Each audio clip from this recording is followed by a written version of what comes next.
Good morning, નમસ્કાર વિદ્યાર્થી મિત્રો. છેલ્લે આપણે ખૂણાઓના કન્વર્ઝન ગઈકાલે સાંજના લેક્ચરમાં ભણી ગયેલા હતા, બરાબર છે. ઝડપથી એક વખત રિવિઝન કરી લઈએ, કારણ કે આજે આપણે ચેપ્ટર 2માં આવતા દાખલાઓ જે છે એનો અભ્યાસ કરશું. તો ટેક્સ્ટ બુક અને કેલ્ક્યુલેટર જોડે લઈને બેસજો, રકમ વાંચવી પડશે. ઝડપથી રિવિઝન કરી લઈએ. તો ખૂણાઓના કન્વર્ઝનમાં આપણે 4 પ્રકારના એકમ હતા. ચારેય વચ્ચેનો સંબંધ દર્શાવેલો હતો. 1 ડિગ્રી ત્યારે 60 મિનિટ થાય, 3600 સેકન્ડ થાય અને પાઈના છેદમાં 180 રેડિયન થાય. એમાંથી આવડો આ જે એકમ છે એ આપણો એસઆઈ એકમ હતો, સિસ્ટમ ઇન્ટરનેશનલ. એટલે કે કોઈ પણ એકમ આપેલો હોય એમાંથી દાખલા ગણતી વખતે આપણે ફરજિયાત ખૂણાઓને શેમાં કન્વર્ટ કરશું? રેડિયનમાં. બરાબર. પહેલું મહત્ત્વનું સ્ટેપ, જ્યારે દાખલામાં તમને ખૂણો આપેલો હોય અને કોઈ પણ એકમમાં આપેલો હોય, આ છે ડિગ્રી માપ, આ છે મિનિટ, જ્યારે આ સેકન્ડ છે, તો ત્રણેયમાંથી કોઈ પણ પ્રકારનો ખૂણો તમને આપેલો હોય, આપણે ફરજિયાત એને શેમાં કન્વર્ટ કરીશું? રેડિયનમાં, ફિક્સ. બરાબર. ત્યાર પછી અલગ અલગ પ્રકારના કન્વર્ઝન આપણે ભણી ગયેલા હતા, એમાં મિક્સિંગ પણ ભણી ગયા હતા. એટલે કે તમને આવા ખૂણા આપેલા હોય, 1 ડિગ્રી અને 54 મિનિટ, આ મિક્સ પ્રકારનો છે. એટલે એની અંદર ડિગ્રી પણ હાજર છે અને મિનિટનું માપ પણ હાજર છે. તો આને પણ કઈ રીતે કન્વર્ટ કરવો એ આપણે શીખવાડેલું હતું છેલ્લા લેક્ચરની અંદર. આને કાં તો તમે માત્ર ડિગ્રીમાં ફેરવી શકો અથવા માત્ર શેમાં ફેરવી શકો? મિનિટમાં. અને પછી ત્યાંથી તમે એને રેડિયનમાં કન્વર્ટ કરી શકો. તો આ ચર્ચા પણ આપણે અગાઉ કરી ગયેલા હતા. ત્યાર પછી 2 પ્રકારના ખૂણાઓની થિયરી ભણેલા હતા. 2 પ્રકારના ખૂણાઓ. એક હતો દ્રષ્ટિ સ્થાન ભેદ કોણ. શું નામ હતું? દ્રષ્ટિ સ્થાન ભેદ કોણ. અને બીજો હતો કોણીય વ્યાસ. આ 2 પ્રકારના ખૂણાઓ હતા. આમાં સંધિ છૂટી પાડવાની કીધી હતી આપણે. દ્રષ્ટિ, સ્થાન ભેદ અને કોણ, 2 અલગ અલગ જગ્યાએથી એક જ વસ્તુનું અવલોકન કરવામાં આવે તો 2 અવલોકન દિશાઓ વચ્ચે જે ખૂણો બનતો હોય એને કહેવાય દ્રષ્ટિ સ્થાન ભેદ કોણ. અને એના માટે આપણે એક ડિફરન્સ લખાવેલો હતો કે દ્રષ્ટિ સ્થાન ભેદ કોણ મેળવવા માટે પૃથ્વી ઉપર કેટલા અવલોકન સ્થળ હોવા જોઈએ? 2. ત્યાર પછી કોણીય વ્યાસ. તો આની સિમ્પલ વ્યાખ્યા હતી કે કોઈ ગ્રહના વ્યાસ વડે પૃથ્વી પરના કોઈ અવલોકન સ્થળ પાસે જે ખૂણો આતરાતો હોય એને શું કહેવાય? કોણીય વ્યાસ. અને એમાં પૃથ્વી ઉપર માત્ર કેટલું અવલોકન સ્થળ જરૂરી છે? 1. તો આ બધી ચર્ચાઓ જે છે એ દાખલાઓમાં આવશે. બરાબર. તો સૌ પ્રથમ આપણે ઉદાહરણ નંબર 2 એની રકમ વાંચો, કારણ કે પહેલું ઉદાહરણ તો આપણે ગણી ગયા હતા. તો બીજા ઉદાહરણની રકમ વાંચો અને એને સોલ્વ કરી. રકમ ફરજિયાત વાંચજો, કારણ કે રકમ ઉપરથી જ આપણે ડેટા લખીશું, કઈ કઈ બાબત આપેલી છે અને કઈ પૂછેલી. તો રકમમાં તમને કીધેલું છે એ મુજબ કે ઘણી દૂર રહેલી એક વસ્તુનું અવલોકન એક વ્યક્તિ કરી રહ્યો છે એ બિંદુ પાસેથી. એટલે એક વસ્તુ આપણે ધારી લઈએ ઓ બિંદુ પાસે રહેલી, એમાં નામ આપેલા જ છે.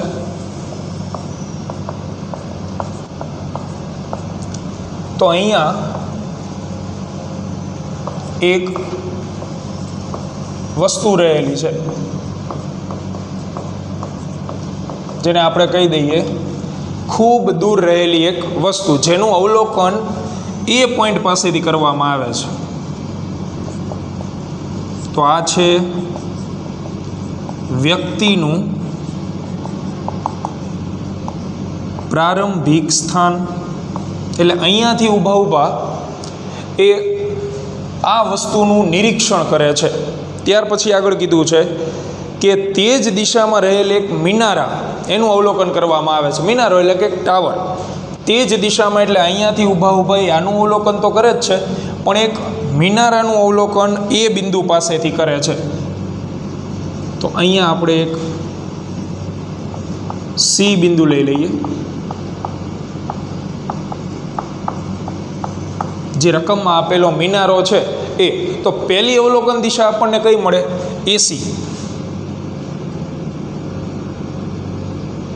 તો આ એસી જે છે એ પ્રથમ અવલોકન દિશા થઈ, કારણ કે વ્યક્તિ જે છે એ અહીંયા ઊભા ઊભા મિનારાનું અવલોકન કરી રહ્યા છે એ બિંદુએથી. આ એનું પ્રારંભિક સ્થાન છે. તો એસી એ છે આપણા માટે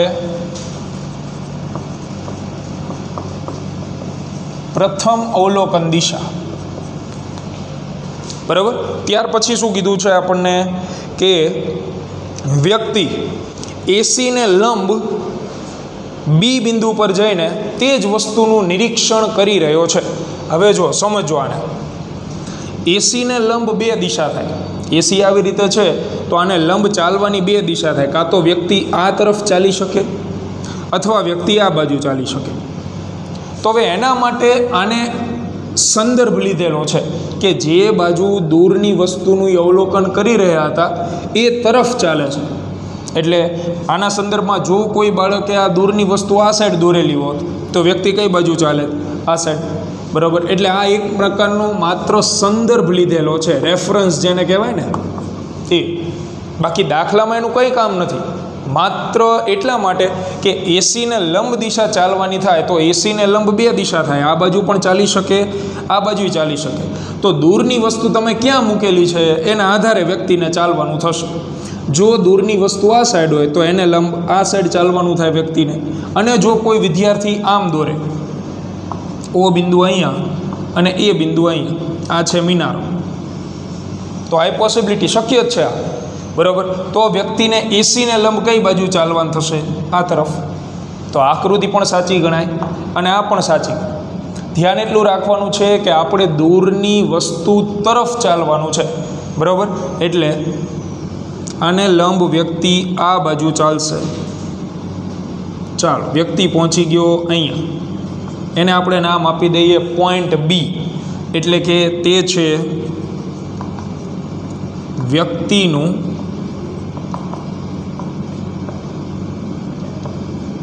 અંતિમ સ્થાન. વ્યક્તિ અહીંયા ગતિ કરીને પહોંચે છે. અહીંયાથી એ અવલોકન તો મિનારાનું જ કરે છે. તો અવલોકન દિશા કઈ થઈ? આ થઈ. તો આ જે બી થી સી છે એ અંતિમ અથવા તો બીજી અવલોકન દિશા થાય, બીસી.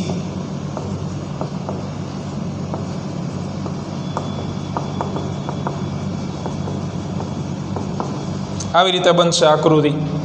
આકૃતિ બનાવવી મહત્વની છે. તો બીસી જે છે એ બીજી અવલોકન દિશા થશે. હવે જોઈએ આપણને રકમમાં કઈ કઈ બાબતો આપેલી છે. તો રકમ મુજબ રકમમાં તમને આપેલું છે દ્રષ્ટિ સ્થાન ભેદ કોણ 40 ડિગ્રી. આ આપણને આપી દીધો. દ્રષ્ટિ સ્થાન ભેદ કોણ ઇક્વલ ટુ 40 ડિગ્રી. તો દ્રષ્ટિ સ્થાન ભેદ કોણ કોને કહેવાય? થિયરી યાદ હોવી જોઈએ. તો દ્રષ્ટિ સ્થાન ભેદ કોણ એટલે શું હતું? બે અવલોકન દિશાઓ વચ્ચે બનતો ખૂણો. તો આપણી આકૃતિમાં બે અવલોકન દિશા કઈ થાય? એક એસી અને બીજી બી થી સી. એટલે કે આવડો આ ખૂણો જે છે એ આપણને રકમની અંદર આપી દીધો છે. અને ધારો કે હું નામ આપી દઉં છું થીટા. તો દ્રષ્ટિ સ્થાન ભેદ કોણ થીટા એની કિંમત આપણને 40 ડિગ્રી આપી દીધી. આગળ તો ત્યાર પછી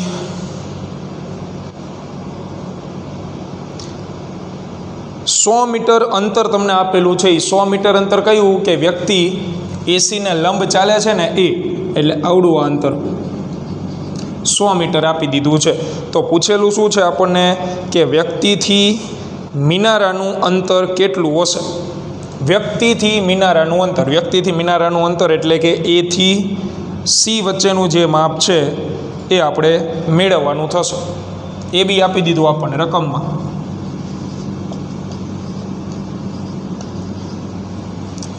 આ માપ આપણી પાસે છે અને આપણે મેળવવું છે એસી, એટલે વ્યક્તિથી મિનારાનું અંતર. આ કેટલું થાય? સિમ્પલ પ્રશ્ન, માત્ર આકૃતિ મહત્ત્વની છે. હવે જો તમે 10મા ધોરણમાં ગણિતમાં 3 વિધેય ભણતા હતા, સાઇન, કોસ અને ટેન. તો સાઇન વિધેય એની વ્યાખ્યા શું હતી? સામેની બાજુ છેદમાં કર્ણ. કોસ વિધેય પાસેની બાજુ છેદમાં કર્ણ. અને ટેન વિધેય તો સામેની બાજુ છેદમાં શું આવે? પાસેની બાજુ. આ 3 હતું. તો હવે ત્રણેયમાંથી તમે એવું વિધેય પસંદ કરો કે જેથી આપણો જવાબ આવી જાય. તો ખૂણો આપણી પાસે છે. ધારો કે હું સાઇન વિધેય પસંદ કરું તો સાઇન થીટા બરાબર લખશું આપણે સામેની બાજુ છેદમાં કર્ણ. તો કર્ણનું માપ આપણી પાસે છે નહીં, અને કર્ણનું માપ આપણે ગોતવાનું નથી. આપણે શું ગોતવાનું છે? એસી. એટલે આવડું આ માપ આપણે મેળવવું છે. તો કર્ણ તો આવતો નથી એમાં, એટલે કર્ણવાળા 2 વિધેય કાઢી નાખો. સાઇન કોસ 2 નીકળી ગયા, બરાબર. વધે છે ટેન વિધેય. તો ટેન થીટા બરાબર હું લખી શકું સામેની બાજુ છેદમાં પાસેની બાજુ. તો એનાથી આપણો જવાબ જે છે એ આવી જશે. તો ત્રિકોણ એબીસીમાં ટેન થીટા બરાબર સામેની બાજુ છેદમાં પાસેની બાજુ. તેથી ટેન થીટા ઇક્વલ ટુ સામેની બાજુ AB અને પાસેની બાજુ AC. તો મૂકીએ કિંમત.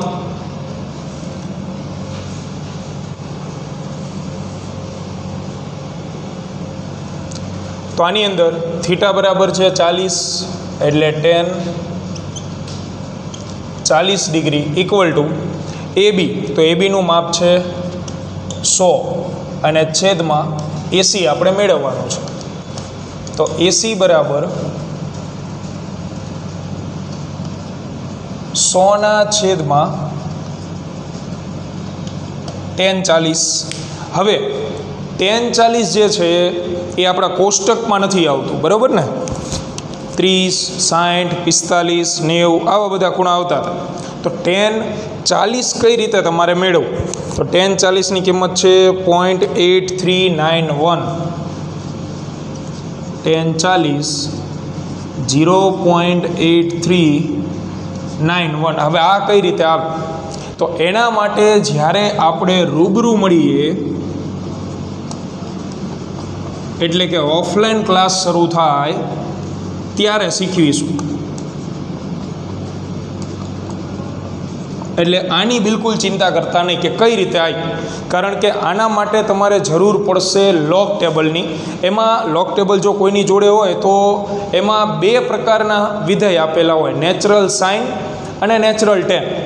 એમાં તમને આની કિંમત જે છે એ મળી જાય. કઈ રીતે ગોતવાની તો અત્યારે શક્ય નથી, રૂબરૂ મળશું ત્યારે શીખવી દેશું. એટલે આ જે કિંમત છે એ અત્યારે તમે ડાયરેક્ટ લખી નાખવાની. કઈ રીતે આવી એની ચિંતા કરવાની નથી. મૂકો કિંમત. તો AC બરાબર 100/0.8391. તો A થી C એટલે કે વ્યક્તિથી મિનારાનું અંતર આપણને મળશે કેલ્ક્યુલેટરની મદદથી 119.175. એકમ લખવાનો ભૂલવું નહીં. શું એકમ આવશે? તો અંતર આપણે ગોતેલું છે એટલે મીટર. તો અહીંયા દાખલો પૂર્ણ. આ દાખલાનો છેલ્લો જવાબ. આના પછી છે ઉદાહરણ નંબર 3. એની રકમ વાંચો. 3જા ઉદાહરણની રકમ જુઓ. આ જ પ્રકારના દાખલાઓ જોવા મળશે.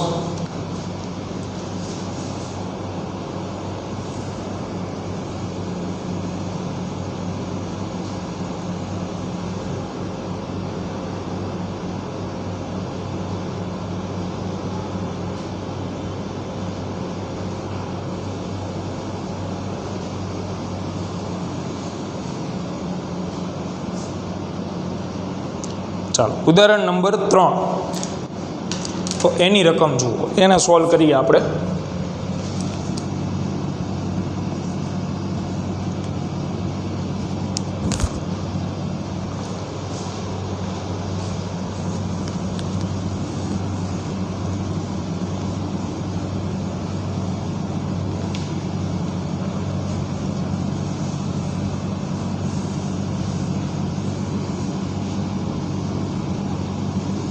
તમે રકમ ઉપરથી આકૃતિ બનાવી શકતા હોય તો 50% જે દાખલો છે એ એમ નામ સોલ્વ થઈ જાય, કારણ કે આકૃતિ વગર દાખલો સોલ્વ નહીં થાય, ધ્યાન રાખજો.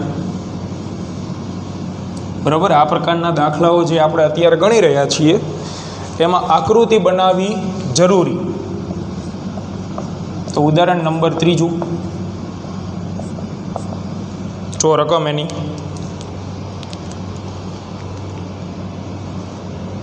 તો રકમમાં તમને આપેલું છે કે એક ગ્રહનો કોણીય વ્યાસ. તો પહેલી વસ્તુ તો કોણીય વ્યાસ નીચે અંડરલાઈન કરી નાખો, કારણ કે રકમમાં 2 પ્રકારના ખૂણાનો ઉલ્લેખ આવશે, એક દ્રષ્ટિ સ્થાન ભેદ કોણ અને બીજો કોણીય વ્યાસ. તો દ્રષ્ટિ સ્થાન ભેદ કોણ આપણે આગળના દાખલામાં જોઈ ગયા, 2 અવલોકન દિશા વચ્ચેનો ખૂણો. હવે કોણીય વ્યાસ એટલે શું? તો માત્ર એમાં પૃથ્વી ઉપર એક જ અવલોકન સ્થળ હોય. એટલે મહત્ત્વની બાબત કે કોણીય વ્યાસ જ્યારે રકમમાં આપે તો આપણે આકૃતિ દોરશું, એમાં પૃથ્વી ઉપર કેટલા અવલોકન સ્થળ લેશું? માત્ર 1. તો અહીં કોણીય વ્યાસ આપેલ હોવાથી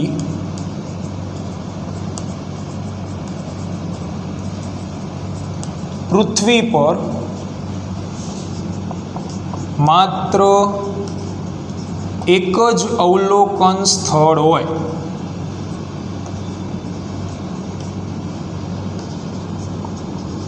માત્ર એક.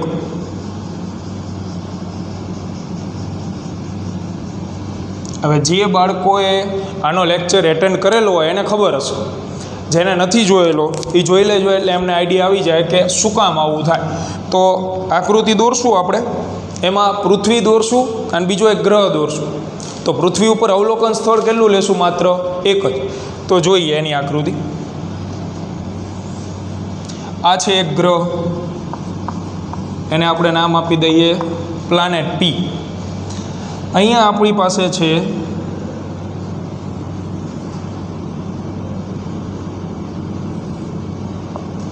પૃથ્વી.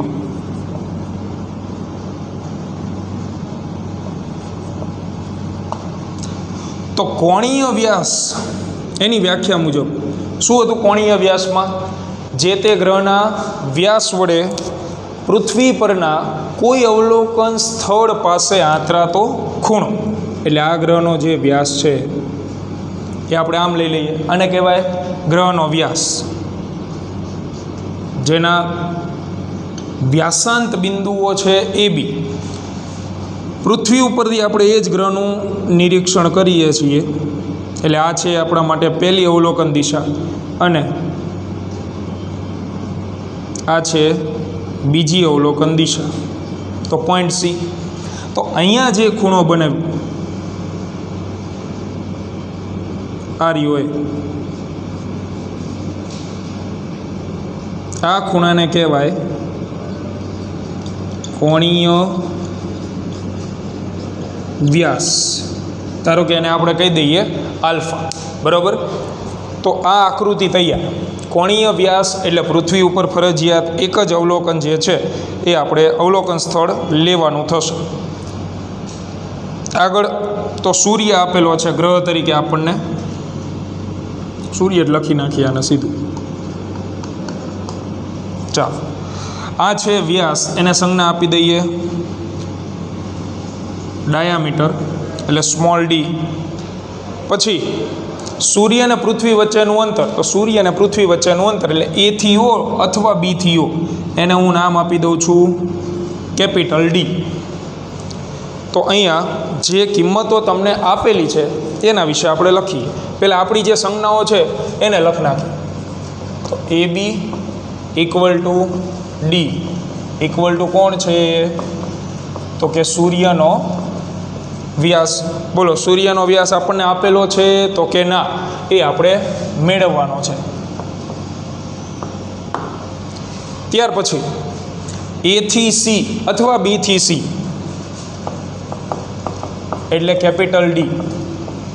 તો એ છે સૂર્ય અને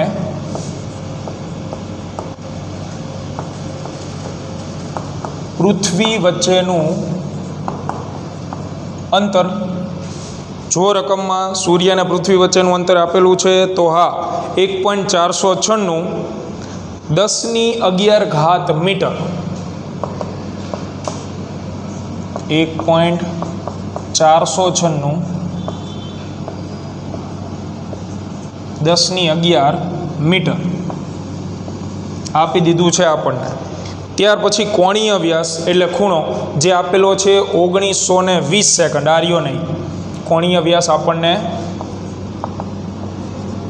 1920 સેકન્ડ આપેલો છે. હવે અહીંયા નાનકડી એવી સૂચના, ધ્યાનથી સાંભળો. કોણીય વ્યાસ લખો ને તમે તો ઉપર આવડિયા સંજ્ઞા રહીને એ સેકન્ડ દર્શાવે, દરેક વિદ્યાર્થીને ખબર છે. હવે તકલીફ ક્યાં પડે ખબર, કે આ જે સેકન્ડ તમે લખેલું છે અને અહીંયા કોઈ વિદ્યાર્થી 10⁻11 લખે ને તો એ આવી રીતે લખે. જો તો આવનારા સમયમાં આને વાંચે શું 10 સેકન્ડ. જો સંજ્ઞા તમને સરખી જ લાગે, આવડી આ સંજ્ઞા ને આવડી, તો જ્યારે ઘાતાંક લખો ને તો ઘાતાંકમાં ચોખ્ખું સેકન્ડ કરતાં અલગ પડે ને એવી રીતે લખો. 10⁻11 છે, આ લખેલું સાચું જ છે, પણ તમારે વાંચતી વખતે તકલીફ પડશે. એટલે પહેલાં 10⁻11 આ પ્રમાણે લખ્યું અને આ છે 1920 સેકન્ડ. આ ઘાતાંક નથી ઉપર, આ કોણીય વ્યાસ આપણને આપી દીધો છે.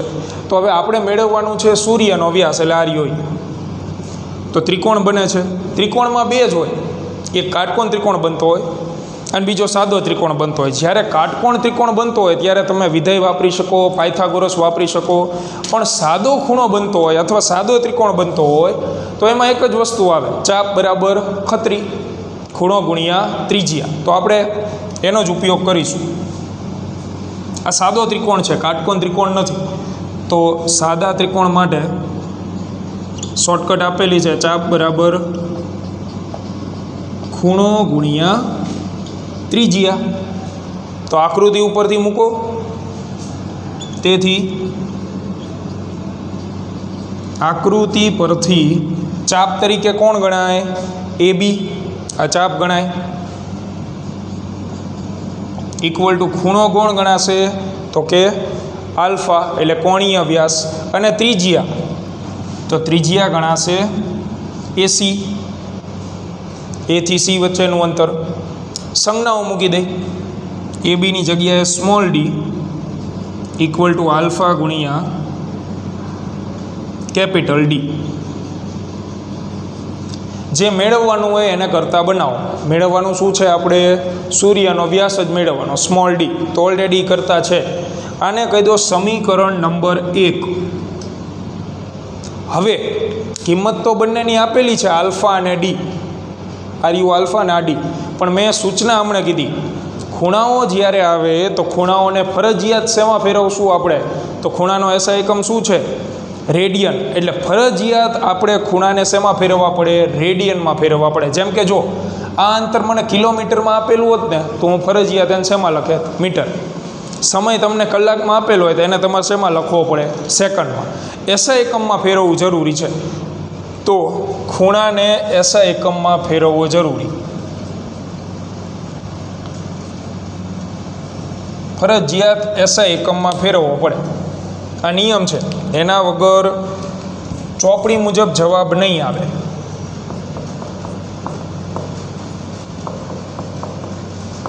ખૂણાને એસઆઈ એકમ એમાં ફેરવવો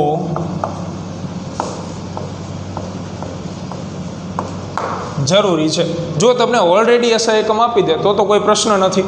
એટલે એસઆઈ એકમ હતો રેડિયન. હવે અહીંયા જો આ છે સેકન્ડ, સેકન્ડમાંથી શેમાં જવું આપણે, રેડિયનમાં. તો આપણી જે ગોલ્ડન લાઈન હતી, x ડિગ્રી બરાબર 60 મિનિટ ઇક્વલ ટુ 3600 સેકન્ડ અને ઇક્વલ ટુ π/180 રેડિયન. તો શેમાંથી શેમાં જવું છે આપણે, સેકન્ડમાંથી રેડિયનમાં. તો ત્રિરાશિ મૂકીશું એના પ્રમાણે કે ભાઈ 3600 સેકન્ડ હોય તો π/180 રેડિયન ગણાય. બરાબર. આપણી પાસે કેટલી સેકન્ડ છે, તો કે 1900. તો ત્યારે રેડિયન કેટલા ગણાય, એટલે આલ્ફા બરાબર આ બંનેનો ગુણાકાર, तो 1900 गुणिया पाईना छेदमां 180 भाग्या 3600। तो आ बे 0 कैंसल।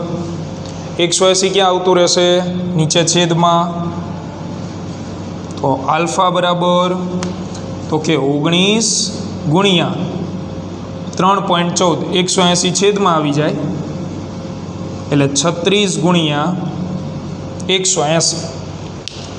तो केल्क्युलेटर में एनो हिसाब करवो एटले रेडियन में जवाब आवी गयो।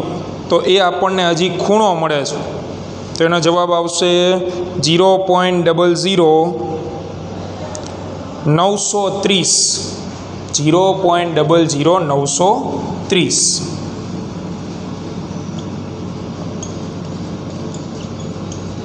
रेडियन आ खूणो आपणे रेडियन में फेरवी नाखो अने हवे एने समीकरण 1 में मूको एटले हवे तमने छेल्लो जवाब जे छे ए मळशे।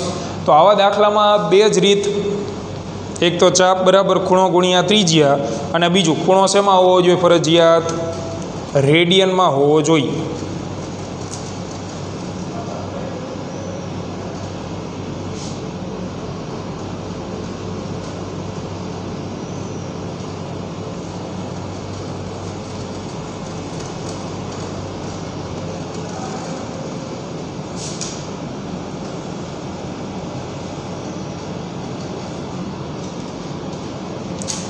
तो हवे किंमत मूकीए समीकरण 1 में एटले जवाब मळशे अने ए पण मीटर में मळशे।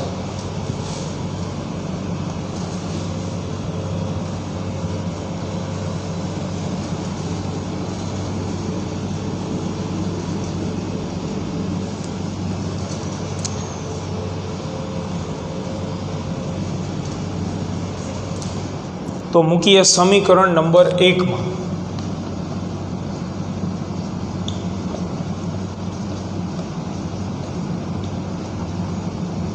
तेथी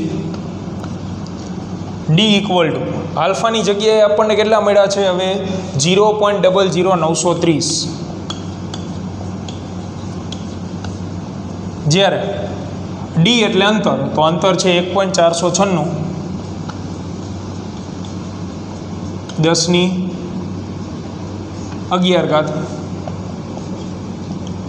करो गुणाकार बेनो 0.00930 गुणिया 1.496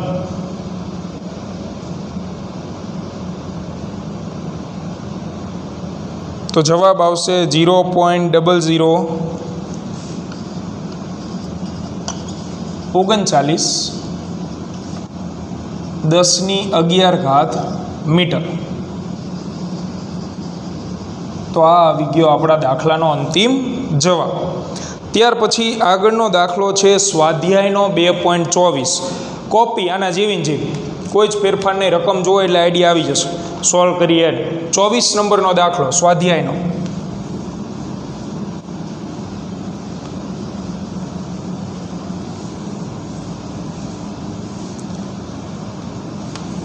तो रकम उपरथी पहला आकृति बनावा माटे तमारे नक्की करवानुं छे कि कया प्रकारनो खूणो आपेलो। जो दृष्टि स्थान भेद कोण होय तो आपणे पृथ्वी पर केटला अवलोकन स्थल लेशुं 2 अने जो कोणीय व्यास होय तो पृथ्वी पर अवलोकन स्थल केटला आवशे मात्र 1। जो 24 नंबरना दाखलानी रकम जुओ शुं आपेलुं छे।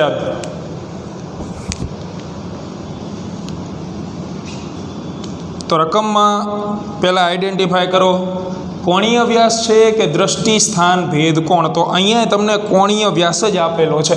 तो पहला जे लखीए आपणे कि अहीं पण कोणीय व्यास आपेल होवाथी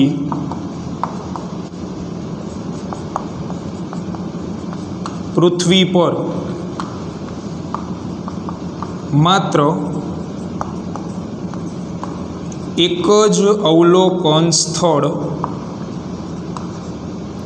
लईशुं। તો આકૃતિ ફિક્સ થઈ ગઈ. પૃથ્વી ઉપર માત્ર એક અવલોકન સ્થળ લેશું. તો આગળ તો આપણને ગ્રહ આપેલો કયો છે? ગુરુ ગ્રહ. અને અહીંયા એવું જ છે, આગળના દાખલામાં જેમ સૂર્યનો વ્યાસ પૂછેલો હતો એવી રીતે અહીંયા આપણને ગુરુનો વ્યાસ પૂછેલો છે. તો એ જ પ્રકારની આકૃતિ આ છે ગુરુ ગ્રહ. આનો વ્યાસ, તો આના થઈ ગયા વ્યાસાંત બિંદુઓ, વ્યાસના અંત્ય બિંદુ. પૃથ્વી ઉપર આપણે લેશું એકમાત્ર અવલોકન સ્થળ જ્યાંથી આપણે ગુરુના વ્યાસાંત બિંદુઓનું નિરીક્ષણ કરી રહ્યા છીએ.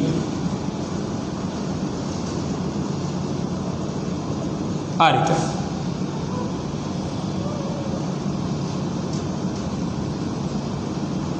તો આ જે ખૂણો બનશે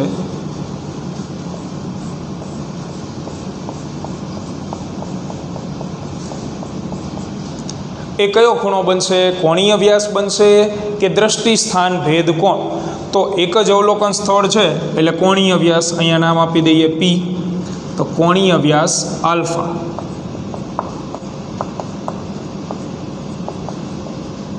બરાબર.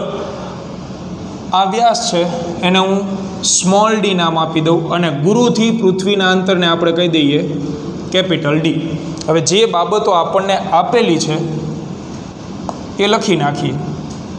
બાકી આ દાખલો આગળની જેમ જ શું વાપરશું? ચાપ બરાબર ખૂણો ગુણ્યા ત્રિજ્યા એટલે સોલ્વ થઈ જશે. ખાલી ધ્યાન એટલું રાખવાનું છે કે ખૂણો જે છે એ શેમાં ફેરવવો પડશે? આપણે રેડિયન. જોતા જઈએ રકમ. તો માપ તમને આપેલા છે, પહેલાં તો એ બી એટલે સ્મોલ ડી એ છે ગુરુનો વ્યાસ જે આપણે મેળવવાનો.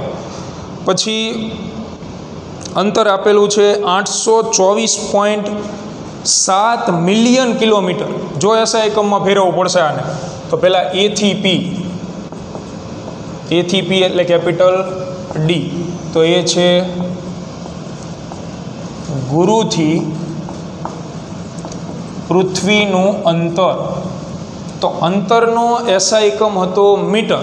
હવે અહીંયા આપણને આપેલું છે 824.7 મિલિયન કિલોમીટર. તો આ ચાલે નહીં. આને ફરજિયાત આપણે એસઆઈ એકમમાં ફેરવવું પડે. તો પહેલી વસ્તુ તો મિલિયન એટલે કેટલા થાય? આપણે મિલિયન શબ્દ પહેલાં કાઢી નાખીએ. તો મિલિયન એટલે 10 લાખ એટલે કે 10 ની 6 ઘાત. 10 ની 6 ઘાત લખી નાખો ત્યાં. તો 824.7 મિલિયન શબ્દ હટાવી લીધો આપણે એટલે આવી ગયા 10 ની 6. પાછળ શું વધે હજી? તો કે કિલોમીટર.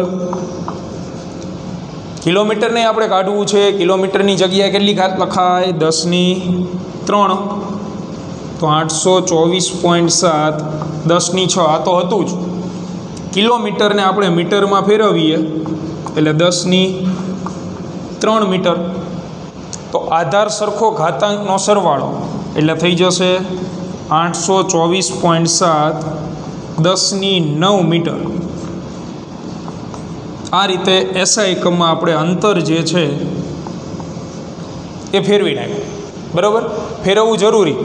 ત્યાર પછી કોણીય વ્યાસ. તો કોણીય વ્યાસ કેટલો આપેલો છે જુઓ. કોણીય વ્યાસ છે 35.72 સેકન્ડ. આલ્ફા એટલે કે કોણીય વ્યાસ ઇક્વલ ટુ 35.72 સેકન્ડ. તો એને આપણે શેમાં ફેરવવું પડશે? રેડિયનમાં. ચાલો સોલ્વ કરીએ આને. તો સૂત્ર તો વાપરવાનું એ જ છે, ચાપ બરાબર ખૂણો ગુણ્યા ત્રિજ્યા. એમાં હવે આને આપણે રેડિયનમાં ફેરવી નાખી પછી કિંમત મૂકી દો એટલે જવાબ આવી જશે. તો ઉદાહરણ ગણી ગયા એ જ રીતનો સ્વાધ્યાયનો દાખલો છે.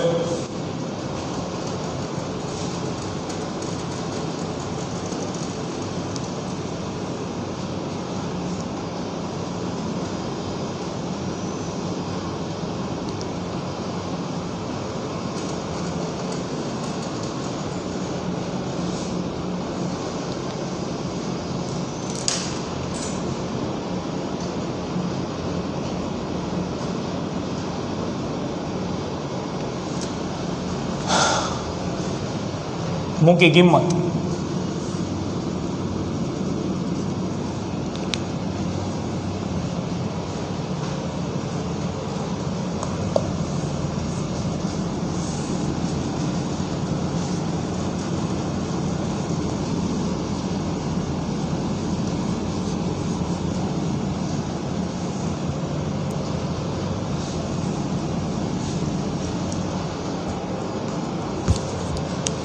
તો આકૃતિ પરથી ચાપ બરાબર ખૂણો ગુણ્યા ત્રિજ્યા. તો આપણી પાસે જે આકૃતિ છે એના પરથી લખી શકાય ચાપ શું ગણાય? સ્મોલ ડી ઇક્વલ ટુ ખૂણો આલ્ફા અને ત્રિજ્યા કેપિટલ ડી. સમીકરણ નંબર 1, કારણ કે આપણે સ્મોલ ડી જ મેળવવાનું છે, ઓલરેડી કરતાં બનાવેલું જ છે એને આપણે. ચાલો, તો કિંમત મૂકતા પહેલાં એક વખત ચકાસી લેવાનું કે જે કિંમત તમે મૂકી રહ્યા છો એ એસઆઈ એકમમાં છે કે નહીં. જો આલ્ફા તો સેકન્ડમાં ના ચાલે, એને ફરજિયાત શેમાં ફેરવવું પડશે? રેડિયનમાં. બીજું અંતર, તો અંતર શેમાં છે? મીટરમાં, તો એ ચાલશે. બરાબર. તો હવે ખૂણાને આપણે ફેરવવું પડશે રેડિયનમાં. તો ખૂણાને રેડિયન જે છે આપણા માટે એસઆઈ એકમ એમાં ફેરવતા, તો સૌથી પહેલાં આપણે નક્કી કરવાનું છે કે કયા એકમમાંથી કયા એકમમાં જવાનું છે. તો સેકન્ડ આપેલું છે અને રેડિયનમાં જવું છે. તો સેકન્ડમાંથી રેડિયનમાં જવું હોય તો ત્રિરાશિ હતી કે ભાઈ 3600 સેકન્ડ હોય તો પાઈના છેદમાં 180 રેડિયન થાય. અને આપણને જે ખૂણો આપેલો છે એ છે 35.72 સેકન્ડ. તો ત્યારે કેટલા રેડિયન થશે? તેથી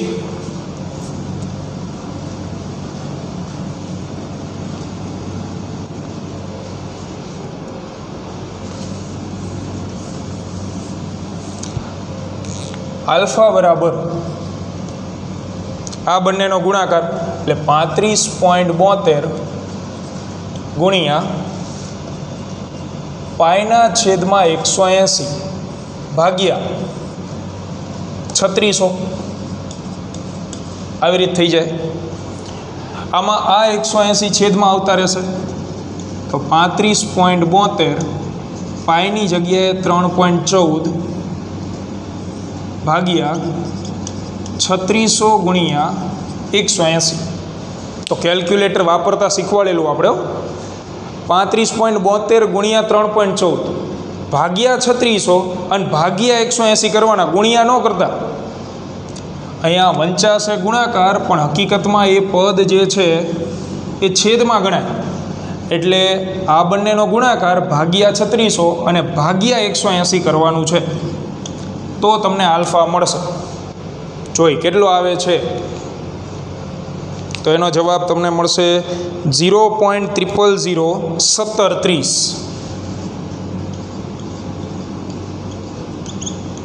રેડિયન. આ રેડિયનમાં જવાબ આવી ગયો. હવે તમે આવડી આ કિંમત અને આ કિંમત બંને સમીકરણ 1માં મૂકો એટલે વ્યાસ મળી જાય. તો સમીકરણ 1માં કિંમત મૂકતા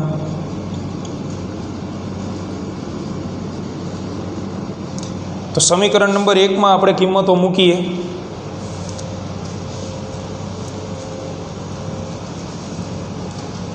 એટલે ગુરુ ગ્રહનો વ્યાસ જે છે એ મળી જશે. તેથી સ્મોલ ડી ઇક્વલ ટુ આલ્ફાની જગ્યાએ 0.0001730 ગુણ્યા આની જગ્યાએ તો અંતર હતું 824.7 10⁹ મીટર. કરો ગુણાકાર બેનો. તો આ બંનેનો ગુણાકાર આપણને મળશે 0.1426 અને ગુણ્યા 10ની કેટલી ઘાત છે તો કે 9. એકમ ભૂલવાનો નથી, જવાબ આવશે મીટરમાં જ. તો આ આપણા દાખલાનો છેલ્લો જવાબ, જે ગુરુ ગ્રહનો વ્યાસ છે અંદાજિત. તો આ પ્રકારના દાખલાઓ જે છે એ આપણે ગણવાના રહેશે. હજી ગણશું આપણે, પણ હવે નેક્સ્ટ લેક્ચરમાં. તો જેને હજી દ્રષ્ટિ સ્થાન ભેદ કોણ કે કોણીય વ્યાસ એના લેક્ચર ન જોયા હોય તો જોઈ લેવાના. અને આવતા લેક્ચરમાં પણ ટેક્સ્ટ બુક અને કેલ્ક્યુલેટર જોડે લઈને બેસશું. મળીએ નેક્સ્ટ લેક્ચરની અંદર.